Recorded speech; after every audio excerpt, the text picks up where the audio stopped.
Life as a Colonial Marine isn't easy, especially when you're sent to all corners of the universe to deal with the acid-wielding, highly agile, and downright homicidal Xenomorphs. And, a synth or two.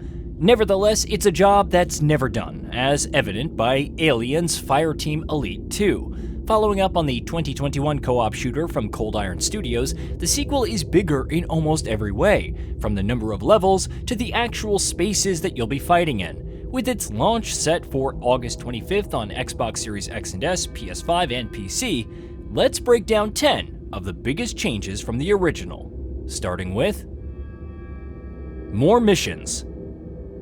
Alien's Fireteam Elite 2 will feature 15 levels at launch, though it's unclear whether they'll be divided into separate campaigns like the original. The latter only featured 12 missions initially, making up 4 campaigns with distinct objectives. It's worth noting that the Pathogen expansion added 3 more missions for a total of 15 to the original. But instead of going back to baseline, Cold Iron Studios is starting with the same number, offering more bang for the player's buck.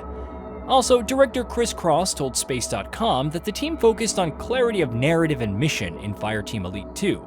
It's more than just go here, get to point B, and then shoot the thing. Playing this game, there's an actual through line with the story. 4-player versus 3-player co-op. The other big change is one that fans have perhaps demanded the most: 4-player co-op. While the original stood out with its 3-player squads, it just didn't feel right. And that's even more so nowadays with how many indie and AAA titles boast 4-player co-op at a minimum. Of course, the benefits extend beyond just adding another player because of how the build variety and revamped classes add more strategy to the mix. But perhaps most important of all is the environments that you'll be fighting in. More space, more mayhem. Claustrophobic corridors with ample choke points where Xenomorphs could traverse along the floor, ceilings, and walls are what it's all about in this franchise, though the first game had its share of open spaces and killing fields. With the addition of another player, Alien's Fireteam Elite 2 offers larger environments and even more enemy numbers to compensate. It's 25% more space that you need, and 25% more damage. It definitely presented some challenges, but it was absolutely worth it. Fireteam Elite 2 is still the same flavor, but it plays better, Cross said in the same interview. But how will you be tackling some of the meanest creatures in the galaxy and making it out alive? Well, with the new revamped classes, of course. 5 redesigned base classes. The original Fireteam Elite offered 5 classes: Gunner, Demolisher, Technician, Doc, and Recon. If the names weren't enough indication, each fulfilled a very specific role beyond slaying out. Alien's Fireteam Elite 2 takes those same classes and evolves them into the Duelist, Machinist, Marauder, Hunter, and Medic. While still broadly fulfilling the same roles, they now offer more options and ways to play alongside new perks. For example, the Marauder has the Blast Cannon ability, firing an explosive straight into a Xenomorph's face. However, you can upgrade it into either the Blast Wave or Thermal Cannon, which is a straight-up flamethrower, depending on your needs or just what looks cool.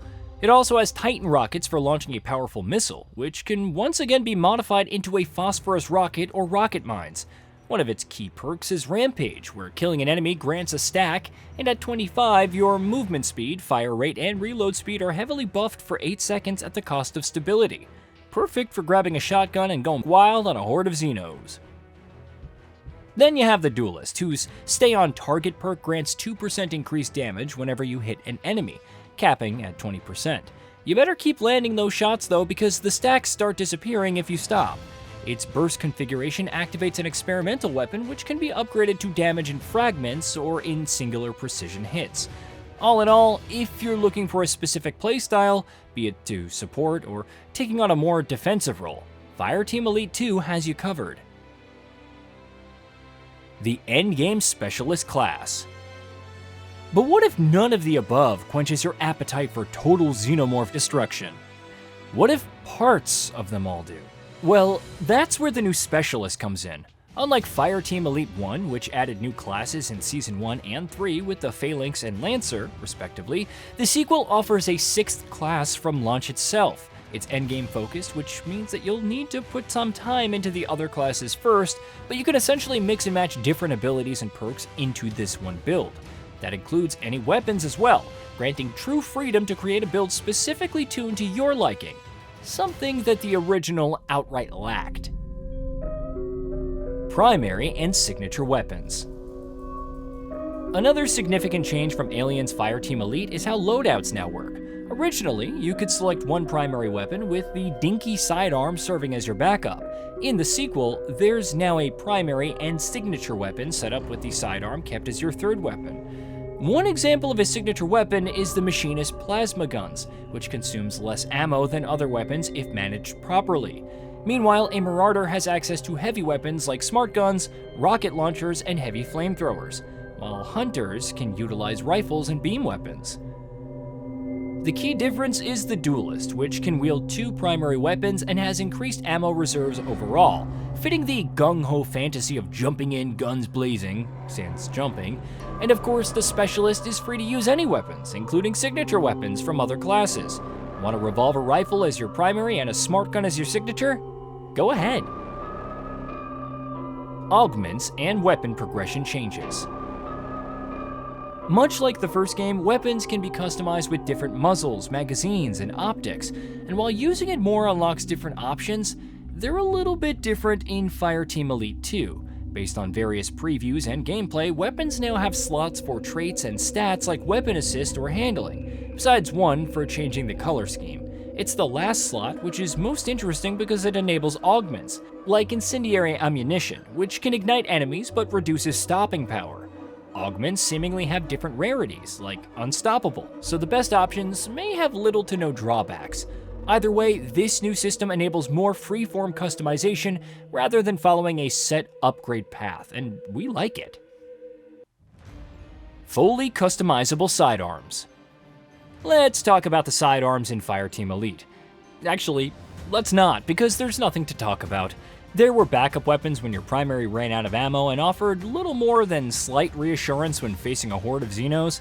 Thankfully, Fireteam Elite 2 now allows you to customize sidearms, instilling traits, additional stats, and augments as they rank up while equipping different attachments.